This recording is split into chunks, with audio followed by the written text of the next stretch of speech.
2020, and my name is Amy Baxter.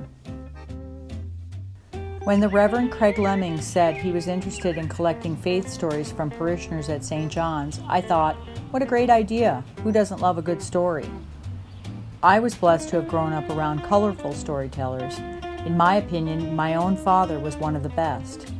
He knew how to tell a story that kept the audience's attention. His stories often focused on family, and through the telling, gave us a strong sense of where we came from and what we were made of. As a result of this rich storytelling upbringing, it was natural that I would be attracted to StoryCorps. I have enjoyed StoryCorps features on Minnesota Public Radio for years on Friday mornings. These compact stories give a tiny window into the storyteller's life and usually a nugget of wisdom or a smile. StoryCorps began collecting stories in 2003. They placed a booth at Grand Central Station and invited those traveling through to stop by and tell their story. StoryCorps is a brainchild of founder David Issei, who while growing up loved to hear his grandparents' stories and even recorded some. He found that people love to be listened to and share their stories. StoryCorps' mission is simple: to allow for human connection. They have collected over 400,000 stories that have been shared with the Library of Congress. These often intergenerational stories give people a chance to be heard, know they matter, and that they won't be forgotten.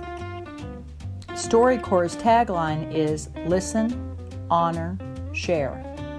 What a great way to learn about people with different stories than our own.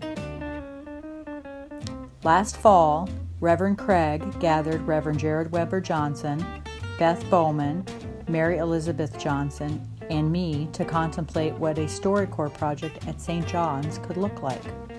We each told a story ourselves and then made a long list of parishioners we wanted to hear from. St. John's has so many interesting members with stories to tell. The St. John's StoryCorps team landed on a list of interviewees and set out to capture their faith stories. As the editor of all of the interviews, I had an opportunity to be one of the first to hear each of the stories. I found that the stories have a common theme of how each came to find St. John's and worship with us, and what the St. John's community means to them, their faith journey. Betty Myers tells Marilyn Conklin and me about her favorite Christmas time memories at St. John's. Betty told us how she found St. John's through a young person's group in the 1930s, and then how she made it her worship home for the next 80 years when she met her husband John and raised their sons. Betty has participated fully at church and tells us about the traditions that have not changed and how she finds St. John's magnificent. Keith Davis, interviewed by Mary Elizabeth Johnson, tells us about his spiritual ancestor and how she led him to be a searcher. Through a thoughtful understanding of himself, he was able to recognize St. John's as a worship home one day when he was on a walk, but that journey had started long before then.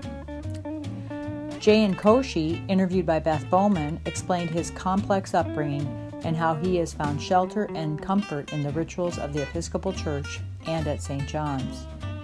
Andrew Fox, also interviewed by Beth, described his faith journey from the Lutheran Church and how he has found beauty in the tradition of the Episcopal worship and the accepting, loving community at St. John's. And finally, Malcolm McDonald, who I had the pleasure of interviewing. Malcolm is so knowledgeable and interested in how people are intertwined and how that connectiveness can help us to accomplish our community's important work. Malcolm tells us the history of St. John's and how, to his delight, he found that his family too was a part of that history. I encourage you to take the time to sit and listen to each of these stories. Beyond the individual stories, I think you may also hear our strong community narrative. In the article, The Stories That Bind Us, Bruce Feller proposes that the single most important thing you can do for your family may be the simplest of them all. Develop a strong family narrative. For a family, this is the story of good times, the bad times, and how your family still stayed together. Research found that children who have the most self-confidence have a strong intergenerational self. They know they belong to something bigger than themselves. The stories collected through our St. John's StoryCorps project can be a part of our strong community narrative. How St. John's has experienced good times, bad times, and has persevered. How people came to find St. John's through many paths and found a welcoming worship community. How through listening we can decrease our fear of our differences and increase hope in seeing our similarities. That we are part of something bigger than ourselves. I am grateful to have been a part of the StoryCorps project at St. John's. Please go forward and listen, honor, share.